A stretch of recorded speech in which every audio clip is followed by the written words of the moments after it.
creative journey is full of unforgettable blah. Yeah. What did you give? No, I'm kidding. Let's talk about the creative journey. It's a joke. The creative journey is full of unforgettable moments, and today we're celebrating a special one.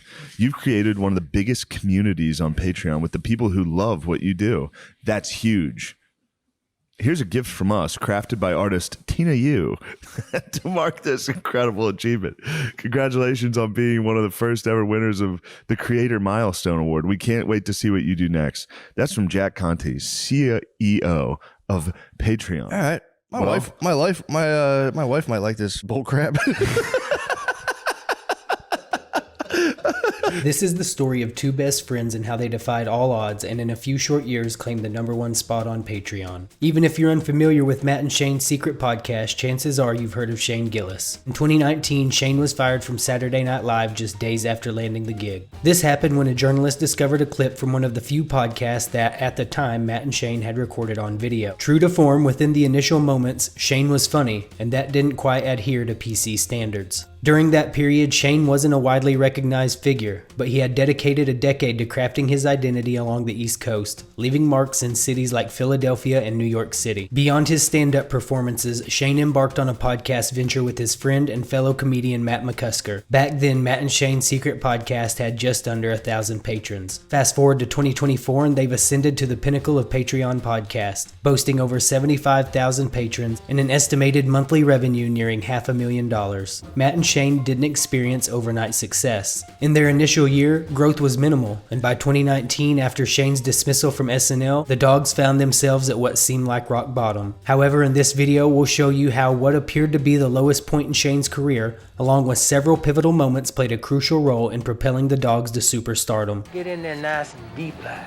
Before we dive into the moments that shaped their journey to Patreon overlords, let's take a look at the individuals behind the microphones, find out who they are and what the podcast is all about. Shane Gillis entered the world in 1987, hailing from the central Pennsylvania town of Mechanicsburg. His foray into comedy began with open mics in Harrisburg around 2012, gradually progressing to the larger comedy market of Philadelphia. Matt Mccusker was born and raised in Philadelphia. Commencing his stand-up journey around the same period as Shane, both share a common bond of being garnered Philly's funniest. If you listen to some of Matt's oldest stand-up on YouTube, you can hear a young Shane Gillis laughing in the background. I saw 50 Shades of Grey this weekend with my wife. Very erotic, very sexy. It was pretty cool. And if you guys don't know what the movie's about, it's about this guy who's really rich and he's way too freaky for this girl. But she's okay with it because he's a billionaire. That's the whole movie. That's it.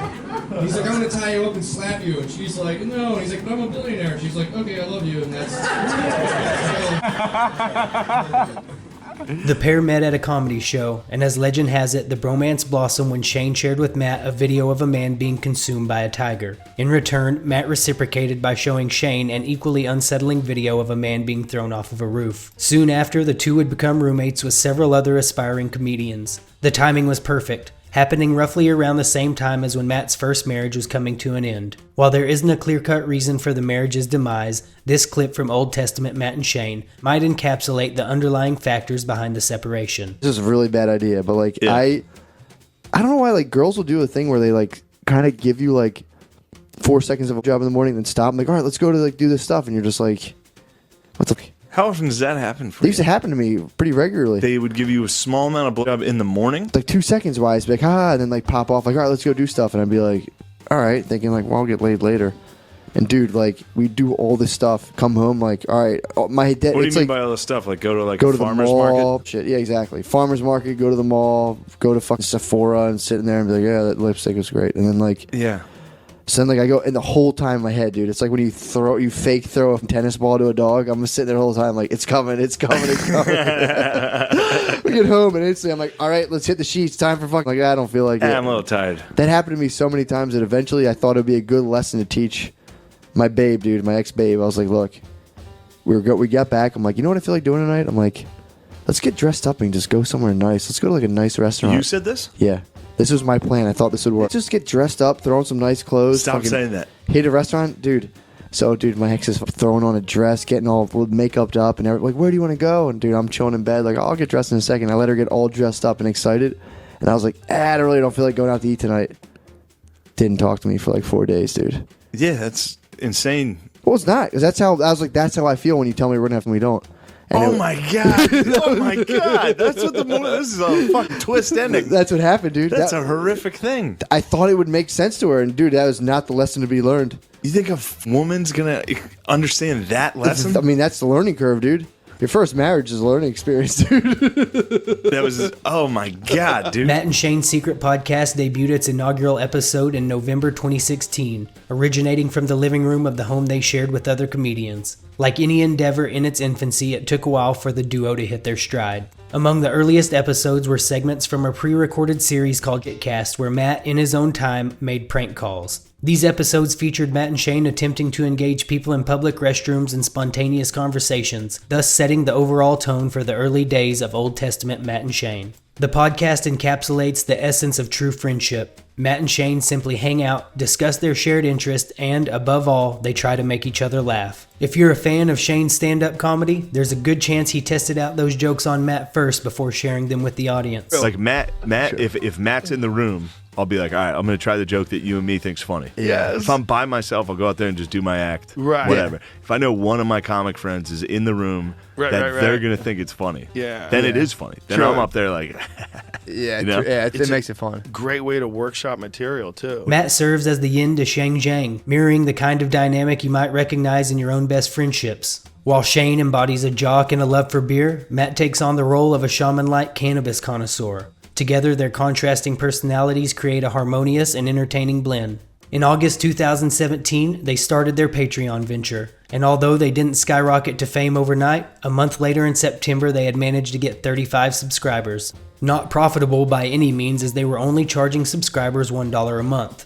A considerable portion of their initial subscribers probably stem from the fan base they cultivated during their stand-up performances in Philadelphia. Even though they began with just 35 patrons, it became evident that their fan base was more extensive. This became apparent when they hosted a live show in 2017, and from the audio, it seems like they played to a sizable crowd. During their inaugural year, the podcast experienced modest growth. Despite garnering 35 patrons in their initial month, by the end of the first year, their count had only increased to 48. That marked the point when they experienced their first substantial surge, tripling their total subscribers to 167 by the year's end. 2019 proved to be the Dawgs' most successful year yet, surpassing the growth rate of both 2017 and 2018 within the first month. By July 2019, the podcast had amassed over 1,200 patrons. The surge in growth can be credited to Shane Gillis' expanding presence in the industry. Beyond just the comedy realm, his foray into podcasting saw significant strides. After relocating to New York in 2018, he began making regular appearances on larger podcasts such as Cometown, Legion of Skanks, and a weekly show on Compound Media called A Fair One with Tommy Pope. He earned the title of Up Next Comic by Comedy Central, and in June 2019, as Matt and Shane's Secret Podcast surpassed 1,000 patrons, he was performing at Comedy Central's Clusterfest in San Francisco. relax. I did not vote for him.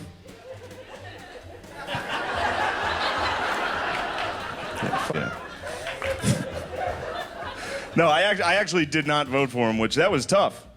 Look at me. His whole campaign was at me. I was watching TV. He was like, "Are you a fat idiot?" I was like, "Yeah, dude. Yeah, what are we doing? What the f are we doing, dude? We're building walls? Hell yeah." I took skull out of my mouth to come up here. And I didn't vote for Donald Trump. Makes me like the Nelson Mandela of central Pennsylvania.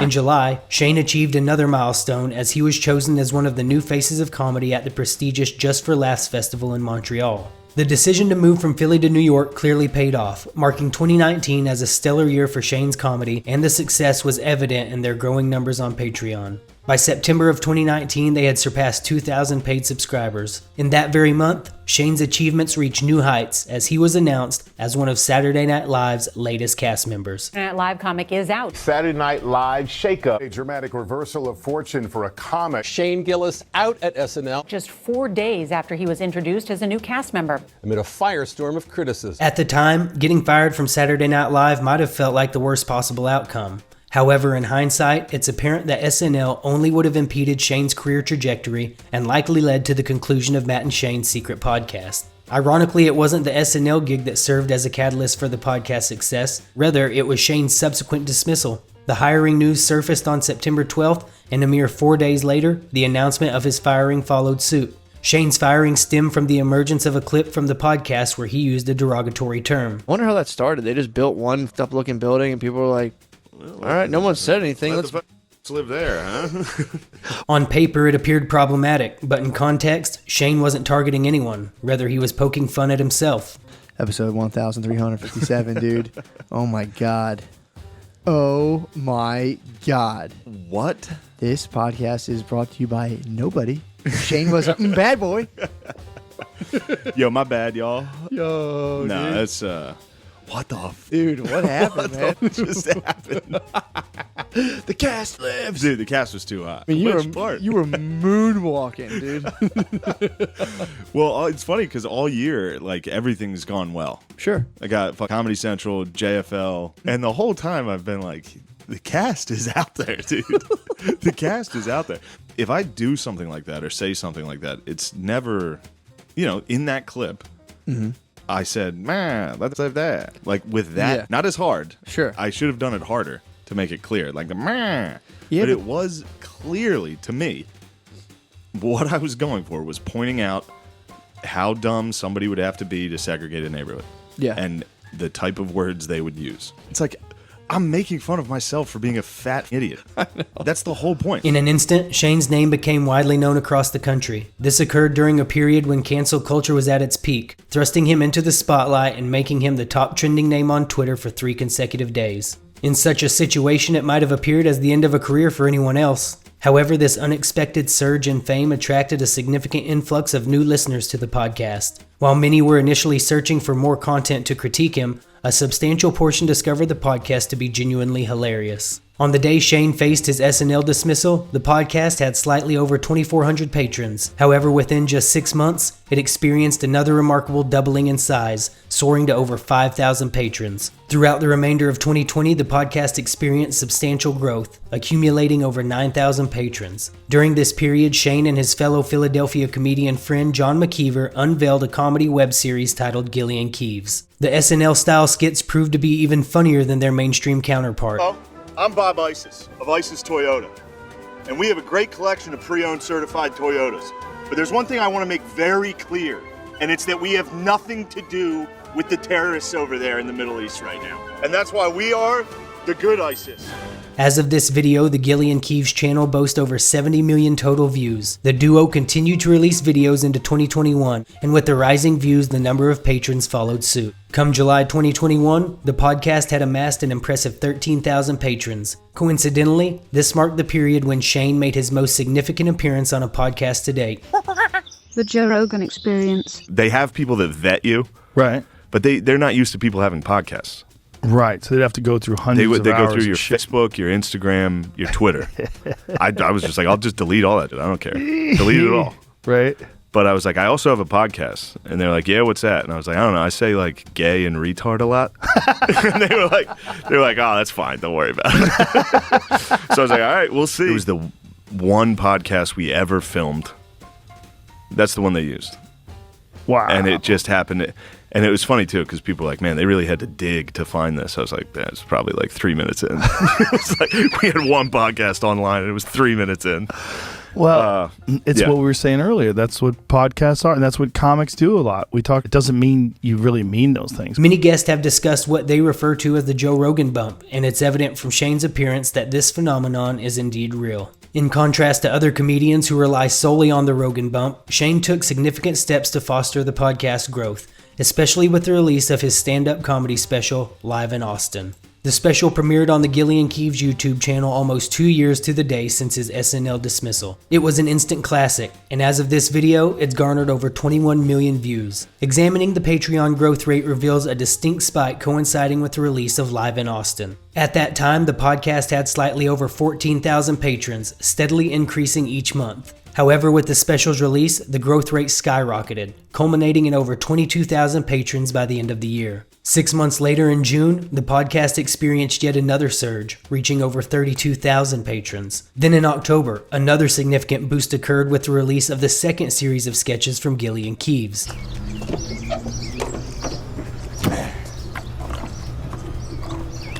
I had a really nice time with you. Shane?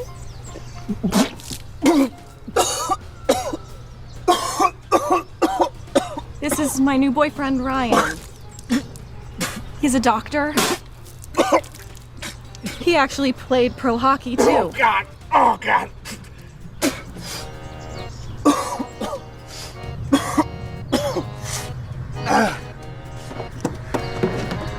Who, this loser? Nah, I'm just messing with you. Oh, hey, man. Yeah, right, idiot. Shane! I still love you. Wait, what? By November, Matt and Shane's secret podcast had surpassed the impressive milestone of 40,000 patrons. At this juncture, only 3 other podcasts boasted more patrons than Matt and Shane's. The foundation had been solidly established, and the podcast was organically flourishing. Matt and Shane had achieved household name status, featuring guests such as Louis C.K., Mark Norman, Ari Shaffir, Rich Voss, Tom Segura, and countless others, each guest appearance resulting in a notable bump in patrons. 9 months after reaching the 40,000 patron milestone, the podcast soared to over 70,000 patrons, securing the top spot on Patreon. This achievement coincided with another surge when Matt released his first special, The Speed of Light, in August 2023. A month later in September, marking 4 years since his SNL dismissal, Shane released his comedy special titled Beautiful Dawgs. The title of the special serving as an homage to the dedicated 70,000 patrons and millions of fans who consistently tune into the podcast. The podcast's success persisted through the end of 2023, and as of January 2024, the Dawgs have amassed an impressive 76,000 patrons, garnering the #1 Patreon. You need to